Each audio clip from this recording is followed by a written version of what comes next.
atentos a Felipe. Dale, Felipe. Vale. Corto Bueno, mi voz para que vos te encargues de todo, dale. Vos terminás con esto y después empezás con el trabajo directo. sí, Dale. Entonces vos hacelo todo, yo estoy atento acá escuchando, ¿sí? Pero corto para que no se escuche ningún ruido. dale, dale. Bueno, mi nombre es Felipe Salinas y ahora exponer qué es el efecto Doppler.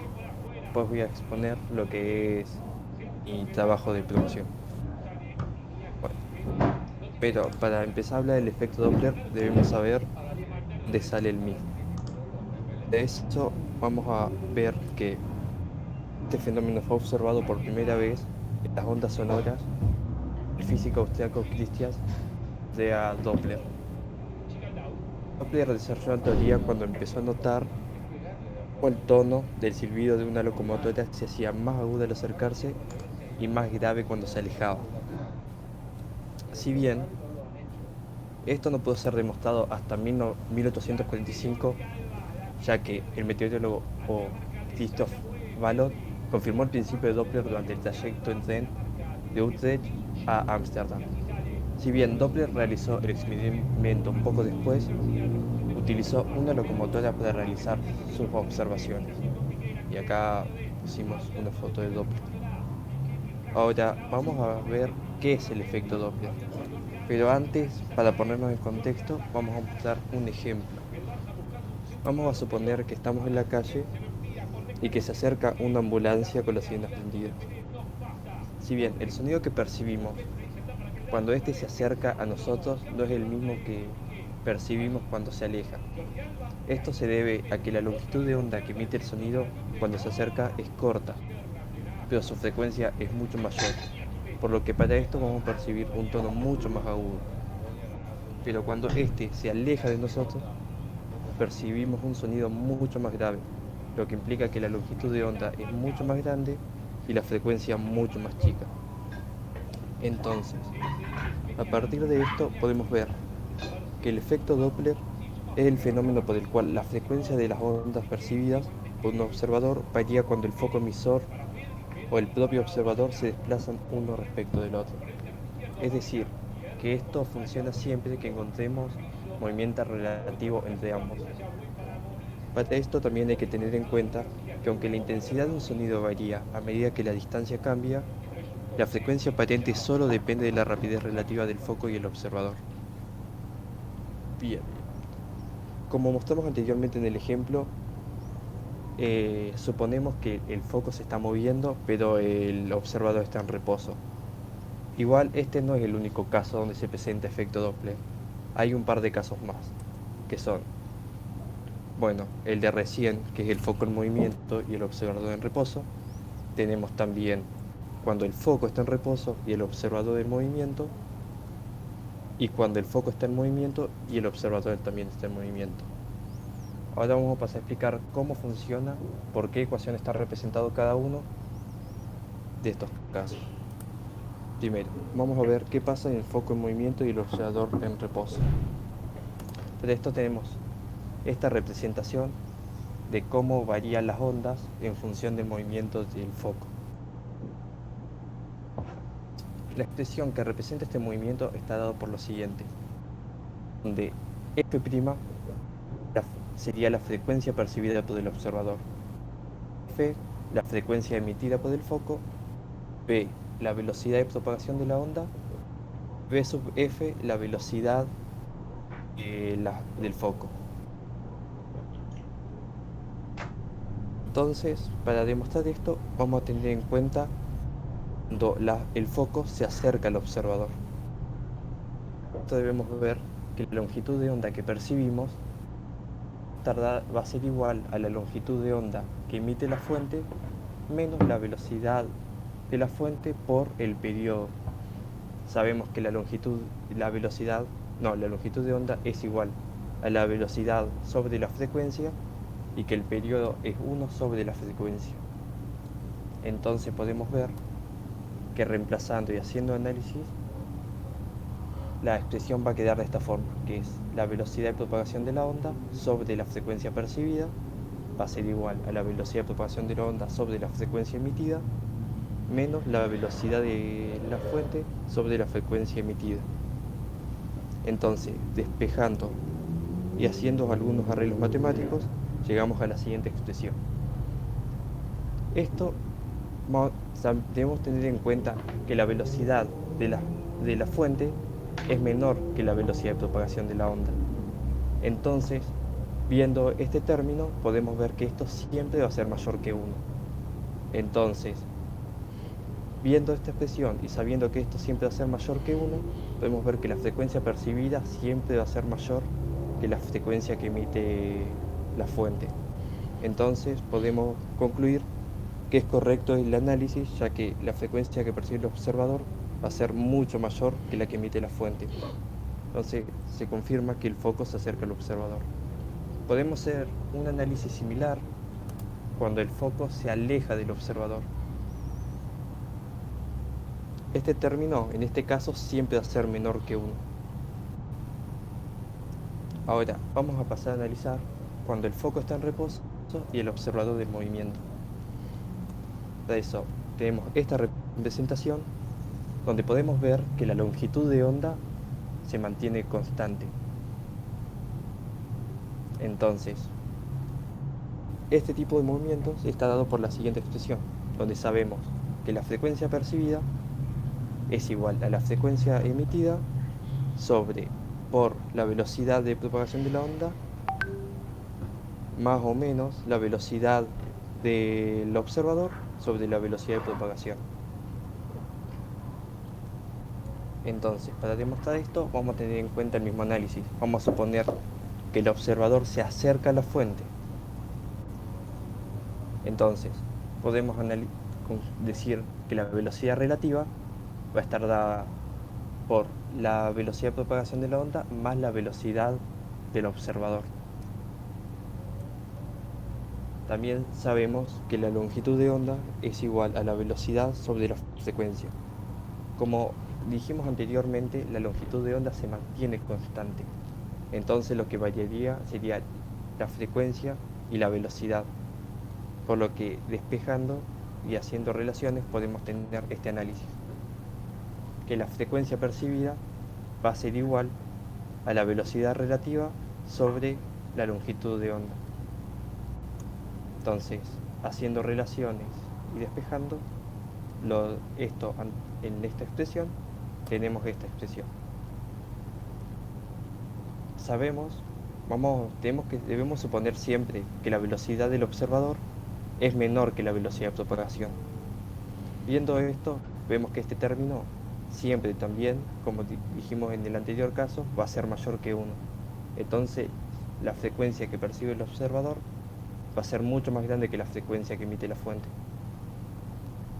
Esto siempre cuando el receptor se acerca al emisor. También podemos hacer lo mismo cuando el receptor se aleja del emisor.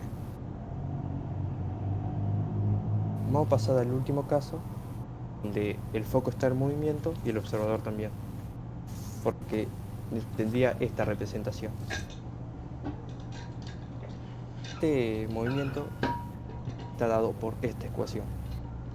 Ya no la vamos a demostrar, ya que podemos ver que si hacemos la velocidad del receptor igual a 0, tendríamos el segundo caso que mostramos anteriormente, y si hacemos la velocidad del receptor igual a 0, tendríamos el primer caso. Si hacemos la velocidad de la fuente igual a 0, tendríamos el segundo caso. Entonces podemos ver que podemos comprobar combinando las dos ecuaciones anteriormente. Entonces podemos ver un par de aplicaciones que tiene el efecto Doppler. Primero, en radares. Gracias al efecto Doppler es posible medir la velocidad a la que se desplaza un auto. Por ejemplo, el radar emite continuamente ondas a una determinada frecuencia. Dichas ondas se reflejan en los autos, camiones, motos que atraviesan la calzada.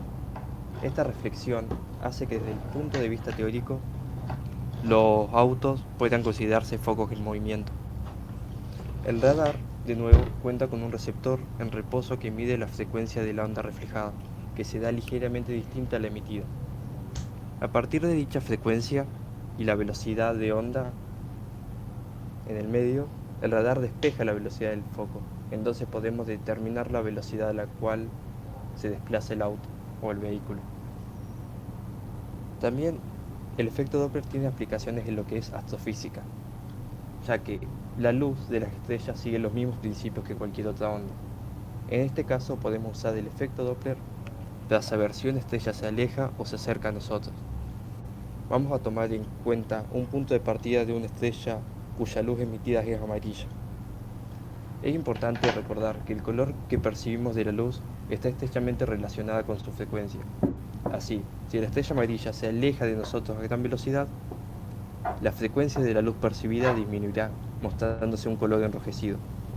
Mientras que si la estrella se acerca a nosotros, la frecuencia aumentaría, mostrándose un color azulado. También, esto tiene aplicaciones en ecoradiografías. Para eso tenemos en cuenta que la velocidad sanguínea es un parámetro que se ve alterado en las obstrucciones de las válvulas cardíacas. Esta es la base del diagnóstico a través del efecto Doppler. Cuando se emiten ultrasonidos hacia el torrente sanguíneo, los glóbulos rojos o hematíes actúan como elementos reflectores de este, de manera similar a como los autos reflejan las ondas provenientes del radar. Así, el análisis de la señal percibida arroja luz sobre la velocidad del torrente sanguíneo y sobre posibles patologías asociadas.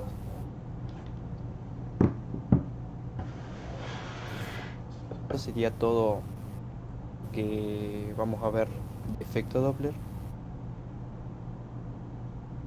Ahora vamos a ver lo que es trabajo de promoción.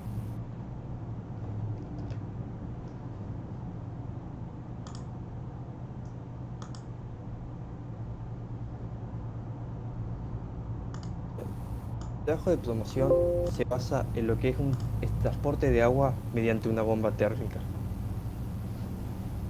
Para eso vamos a presentar el mecanismo que desarrollamos, donde el mismo funciona de la siguiente manera.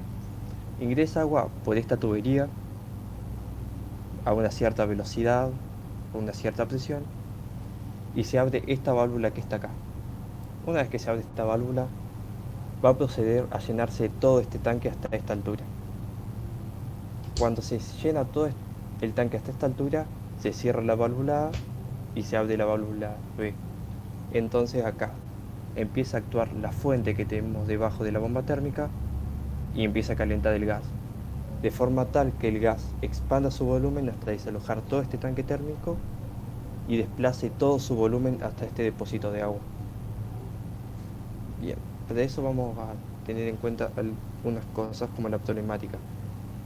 Nosotros debemos ver el tiempo de llenado del tanque térmico y la temperatura que debe alcanzar el gas para desalojar el mismo. Para esto hay que tener en cuenta que el mecanismo tiene dos procesos. Un proceso hidrodinámico que va a manejar los siguientes aspectos.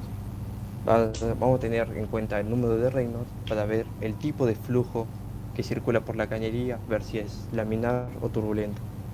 Vamos a tener en cuenta la ley de conservación de la masa, ya que consideramos que nuestro sistema no presenta bifurcaciones.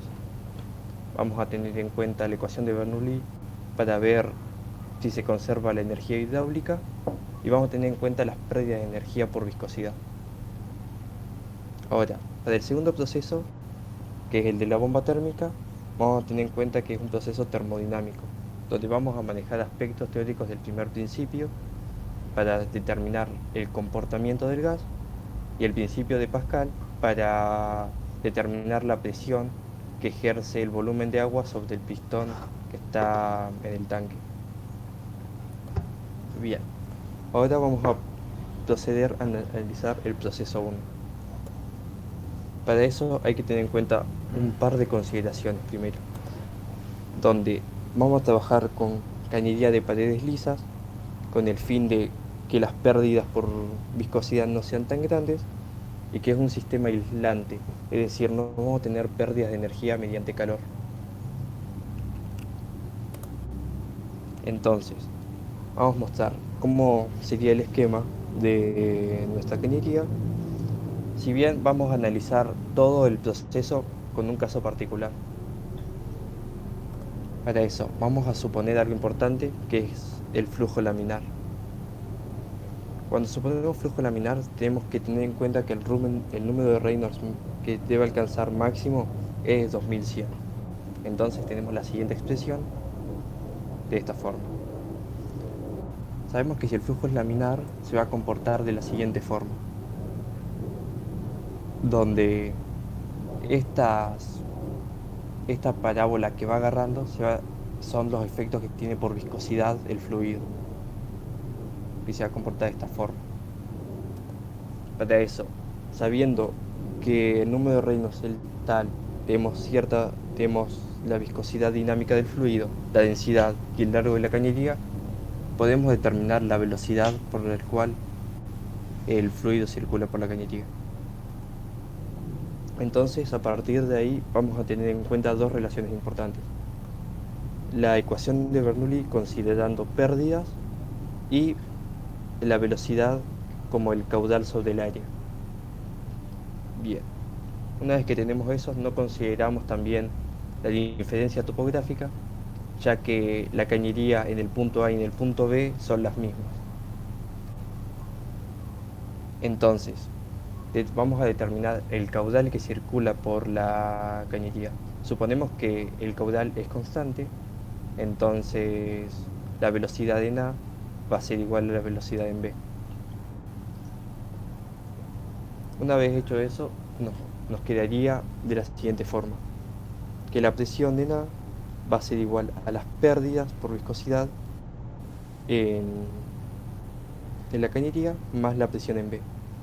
Para esto sabemos que el fluido en la cañería tiene salida a un espacio abierto, por lo que podemos considerar que la presión en B va a ser igual a la presión atmosférica. Entonces procedemos a determinar las pérdidas. Como vemos que las pérdidas son muy chicas, las mismas las vamos a despreciar. Entonces nos quedaría que la presión en A es igual a la presión en B. Y como dijimos anteriormente, la velocidad en A es igual a la velocidad en B. Entonces, una vez hecho todo este análisis, vamos a proceder a calcular el tiempo de llenado del tanque térmico. Sabemos que el caudal se puede expresar también como la velocidad sobre el tiempo y que el volumen está dado de la siguiente expresión, el volumen del tanque que necesitamos llenar, donde tenemos los siguientes datos del tanque: el área del pistón y la altura del mismo. Entonces necesitamos llenar todo este espacio de agua. Haciendo eso, calculando volumen, sabiendo el caudal que circula por la cañería, podemos determinar despejando, podemos determinar el tiempo en el que tarda en llenarse, que es aproximadamente un tiempo de 1,36 horas. Entonces, esto sería una representación de cómo se iría llenando el tanque a medida que avanza el tiempo. Si bien, algo que no tuvimos en cuenta hacer el análisis del ejercicio es que a medida que se vaya llenando el tanque, la presión en el punto B va a ir aumentando. De igual manera, para que se conserve la energía hidráulica, la presión en A debe ir aumentando. Este análisis no lo hicimos ya que representa mucha más complejidad por el sistema. Bien, ahora vamos a empezar a analizar el proceso 2, donde vamos a tener las siguientes consideraciones. Vamos a suponer el pistón rígido, es decir, no va a presentar deformaciones termomecánicas y el mismo no va a generar fricción. Vamos a suponer que el proceso es cuasiestático, es decir, la velocidad con la que se desaloja el fluido es aproximadamente 0 y es decir, que también se mantiene en equilibrio el sistema y que el gas va a ser un monoatómico ideal para simplificar cálculos. Bien, esta sería la representación del sistema en su estado inicial con los siguientes datos. Bien, para eso vamos a empezar a analizar el estado inicial del gas, teniendo en cuenta el contacto que tiene el pistón sobre los topes, la presión que ejerce el gas y la presión que ejerce el agua y el aire. Para eso, haciendo sumatoria de fuerzas, sabemos que está en equilibrio, así que lo igualamos todo a cero, y nos quedaría que la fuerza de los topes más la fuerza de presión del gas menos la fuerza de presión del agua es igual a cero. Entonces, sabiendo que estamos trabajando con un gas ideal, podemos usar la expresión de gas ideal para determinar la presión que hay en el estado inicial, ya que sabemos la cantidad de moles, sabemos cuál es la constante de los gases, la temperatura que tenemos inicialmente y el volumen del gas en ese estado. También vamos a determinar la presión del fluido mediante el principio de Pascal. Entonces, una vez teniendo esos datos, tenemos la siguiente relación. Sabemos que la presión es igual a la fuerza por el área, por lo que reescribiendo podemos tener que la fuerza es igual a la presión por el área. Entonces vamos a proceder a determinar la fuerza de los topes.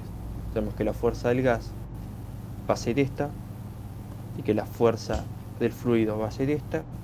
Entonces, despejando la expresión y reemplazando, vamos a tener que la fuerza que ejercen los topes en el pistón es esta.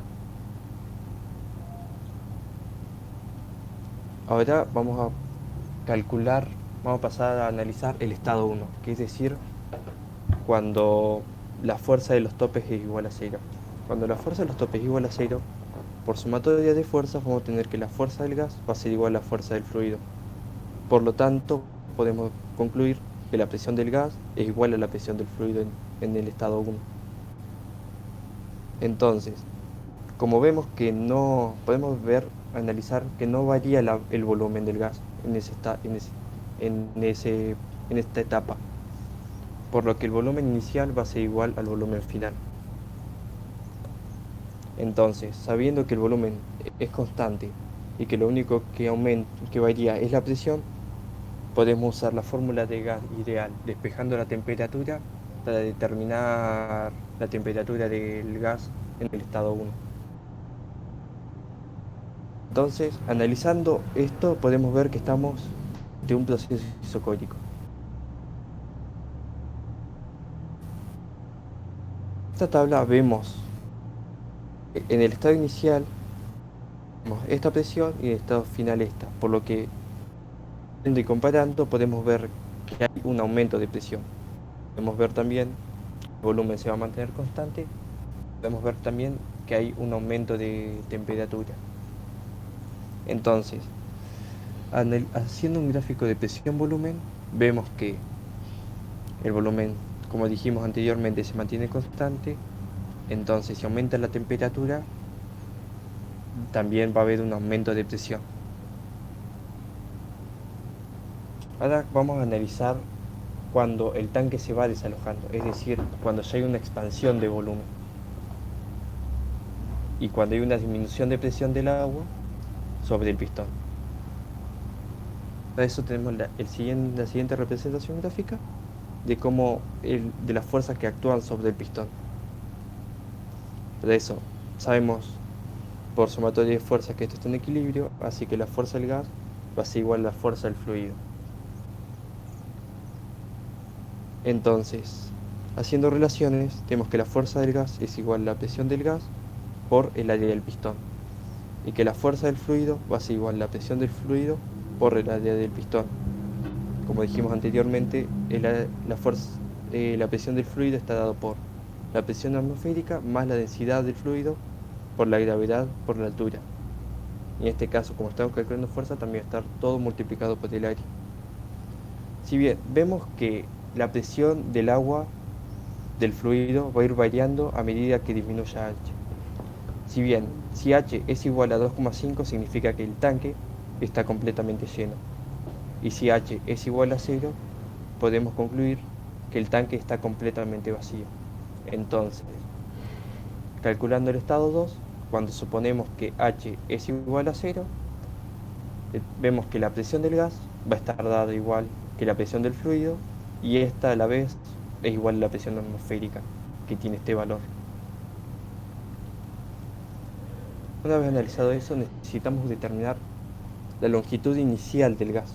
Si bien sabemos el área del pistón y sabemos el volumen del gas en el estado inicial, podemos determinar la longitud inicial del gas en la etapa 1. Una vez que sabemos la longitud inicial de etapa 1, debemos sumar para determinar el volumen total la altura del gas, la altura de lo que desaloja el tanque. Sumando eso, nos quedaría esta altura total, entonces determinamos el volumen total del gas en el estado 2, que es aproximadamente esto. Entonces, mediante la ley de gas ideal y despejando la temperatura y reemplazando, llegamos a esta temperatura final. Entonces, vemos nuestra tabla de presión, volumen y temperatura y vemos que hay una disminución de presión, un aumento de volumen y un aumento de temperatura. Entonces, el gráfico de presión-volumen nos quedaría de la siguiente forma, donde en la etapa 1, como bien dijimos, el volumen se mantiene constante y aumenta la presión en función de cómo aumenta la temperatura. En la etapa 2 vemos que a medida que aumenta el volumen y aumenta la temperatura, disminuye la presión. Bien, para el proceso 2 tomamos en cuenta lo siguiente. En la etapa 1, en la etapa 0,1, podemos ver que el gas presenta las siguientes características. Presenta aumento de temperatura, aumento de presión y no varía el volumen. Como dijimos anteriormente, esto se basa en un proceso isocórico.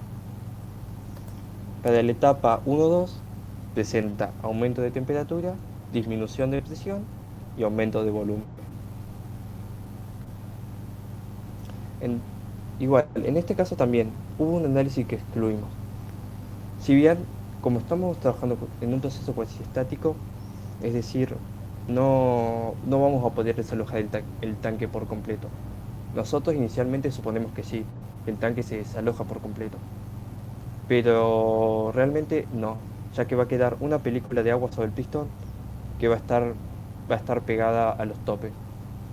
Si bien no la incluimos en nuestros cálculos, ya que la presión que ejerce la consideramos despreciable.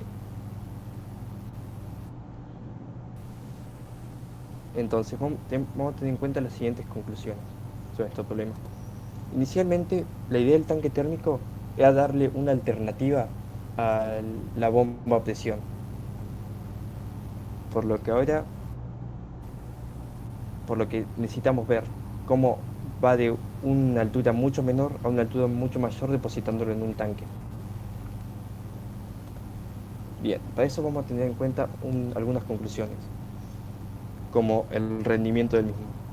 Si bien nosotros calculamos mediante nuestro caso un caudal que circula por la bomba térmica, en la cañería de la bomba térmica.